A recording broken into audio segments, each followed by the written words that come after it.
रावलपिंडी के इलाका में ससुरालियों ने अपनी ही बहू को मुबैना तौर पर गले में फंदा डालकर कत्ल कर दिया। समझे निशान उदों देखे ने के बाद ही देखे बाद ही देखे ने उदों नहीं कुछ भी देखा। बेटी नाल कितना प्यार कर दे बहुत ज़्यादा प्यार करना अज तक कभी नहीं गई। मैं कभी छंड भी नहीं मारी बेटी अपने नूं।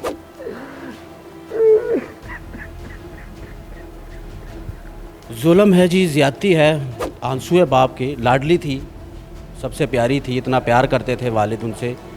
ये जो आंसू है इसकी कीमत इस दुनिया में मैं कहता हूँ कि कोई अदा नहीं कर सकता। MYK न्यूज़ की वीडियोस देखने के लिए हमारा चैनल सब्सक्राइब कीजिए और बेल आइकॉन को क्लिक कीजिए ताकि आप हमारी आने वाली वीडियो से बाखबर रह सकें। रावलपिंडी के इलाका में ससुरालियों ने अपनी ही बहू को मुबैना तौर पर गले में फंदा डालकर कत्ल कर दिया। मकतूला सरकारी अस्पताल पंजाब कार्डियोलॉजी रावलपिंडी की ब्रांच में नर्स थी। लाहौर में भी वो ड्यूटी करती रही, लेकिन जब वो शादी उसकी होगी 2017 में तो तबादला वहाँ हो गया। उसकी डेड बॉडी की तस्वीरें इस वक्त स्क्रीन पर चल रही हैं। आप देख सकते हैं कि किस तरह तशद्दुद किया गया और वो तशद्दुद के निशान आपको नज़र आ रहे हैं। ऐसा हमारे माशरे में क्यों होता है, इस पर भी बात करेंगे, लेकिन मैं पहले वालिद साहब से बात करूँगा कि अब ये क्या करना चाह रहे हैं। पुलिस केस करेंगे या कब्र कुशाई के लिए इन्होंने कोई दरख्वास्त दी है, ये सब कैसे हुआ? क्या पहले भी तशद्दुद का निशाना बनाया जाता था? इनको कभी शिकायत मिली थी? आपका नाम क्या जनाब? रियाज रियाज साहब, बेटी का की नाम? तहमीना रियाज शादी कदों की? 2017 अच्छा, 2017 ਦੇ ਵਿੱਚ शादी की थी। 2000 ਤੇ ਪਹਿਲੇ ਕੋਈ ਟੌਰਚਰ ਕਰਦੇ ਸਨ ਜਾਂ ਇਸ ਤਰ੍ਹਾਂ ਦੀ ਕੋਈ ਖਬਰਾਂ ਆਉਂਦੀਆਂ ਸਨ? 3-4 दफ़ा पहले भी शिकायत हुई है। फिर बाद जापे कहते चलो पापा जी कोई बात नहीं, घर में छोटी मोटी लड़ाई होती रहती है तो बर्दाश्त करो। मैं पहले भी 2-3 दफ़ा किया अगर ज़्यादा कोई गड़बड़ है तो आ जा घर में लै जाना तो दोबारा मैं खुला लै लेना, नहीं इन्होंने मैं गुजारा करना है। तो फिर कहती मेरे छोटे छोटे बच्चे ने, मैं ऐसा काम नहीं करना है तो मैं रहने दो, कोई नहीं, गुजारा हो रहा है। मेरा खामन चंगा मेरे नाल, लेकिन खामन भी नहीं सही निकलिया है। खामन का सारा काम मैं कराने किस चीज़ ਨਾਲ ਮਾਰਦੇ ਰਹੇ ਨੇ? ਜਦੋਂ ਤੁਹਾਨੂੰ ਕਾਲ ਕੀਤੀ ਹੈ, ਕੀ ਕਾਲ ਕੀਤੀ? ਬੇਟੀ ਫੌਤ ਹੋ ਗਈ ਹੈ ਜਾਂ ਕੀ ਹੋਇਆ?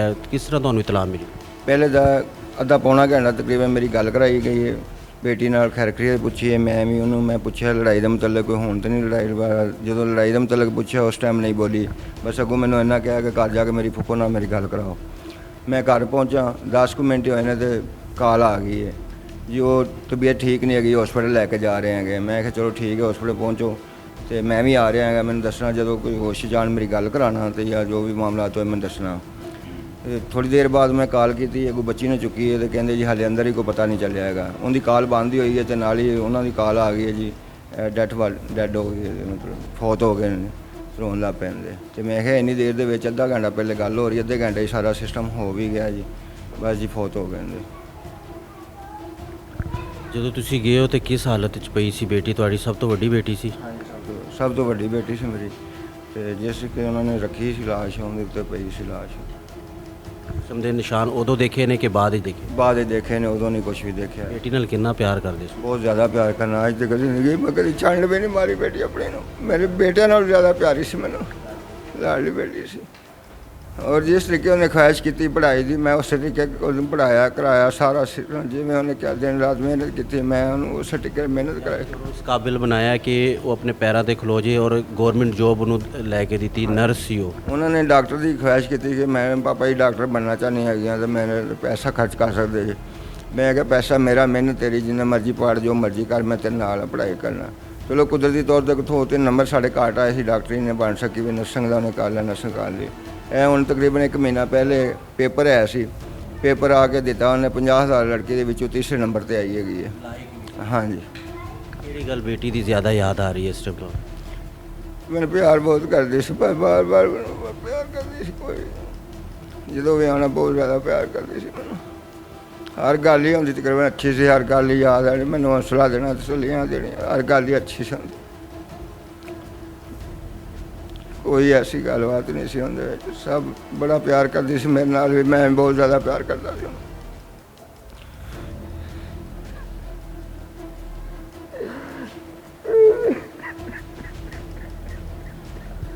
जुल्म है जी, ज़्यादती है।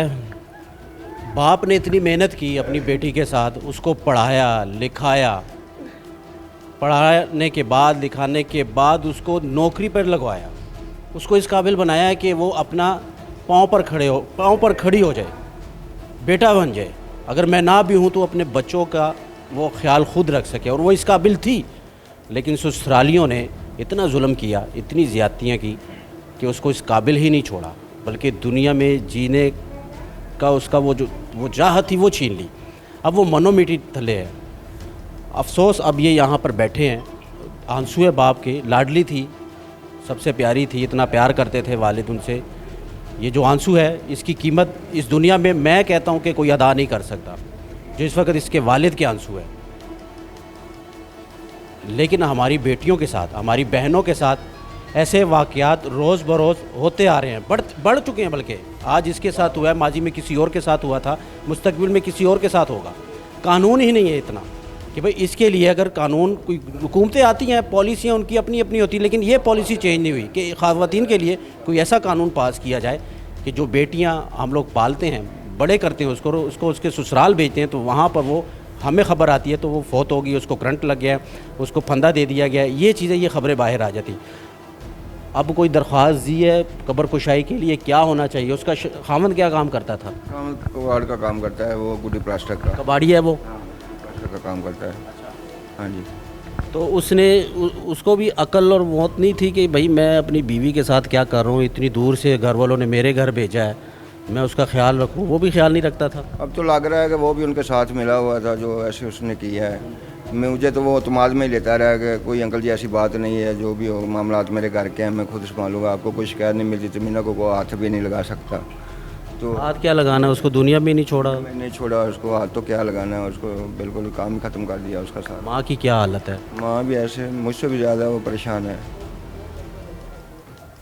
क्या होना चाहिए? क्या इंसाफ के लिए किससे अपील करेंगे, क्या कहेंगे? कब्र कुशाई करेंगे उसकी?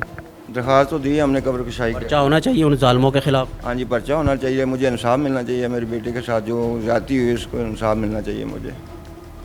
तहकीक करनी चाहिए, क्योंकि एक सरकारी नर्स भी थी और एम्प्लॉय थी गवर्नमेंट की, आवाम की खिदमत भी करती थी। ज़ाहिर हम हॉस्पिटल जाते हैं तो सबसे पहले नर्स आगे पीछे होती है, मरीज़ का ख्याल ज़्यादा घर वालों से नर्स रखती है, यानी कि खिदमत भी कर रही थी। और ऐसी खातून को जान से मार दिया। सोचा तक नहीं कि ये मेरी बीवी है, सोचा तक नहीं है हमारी बहू है, ये भी हमारी बेटी है। बहू जो होती हैं वो बेटियों की ही तरह होती हैं, और ये सबसे बड़ा बाप का और माँ बाप का ये कलेजा होता है कि वो इतना बड़ा कलेजा करके अपनी बेटी को शादी करके दूसरे घर में भेजती है। उसकी वजह क्या है कि दिल बहुत बड़ा होता है, एतमाद होता है, लेकिन यहाँ पर आकर फिर एतमाद ख़त्म हो जाता है, चीज़ें बाहर आना शुरू हो जाती हैं। इस पर कानून होना चाहिए। अब इन्होंने दरख्वास्त दी है, और दरख्वास्त दी है कि भाई उसकी कब्र कुशाई हो, कब्र कुशाई होने के बाद तहकीक की जाए, फिर जो सज़ा बनती है उसके शोहर की, ससुरालियों की, उनको दी जाए। तो आज के MYK में सिर्फ इतना ही।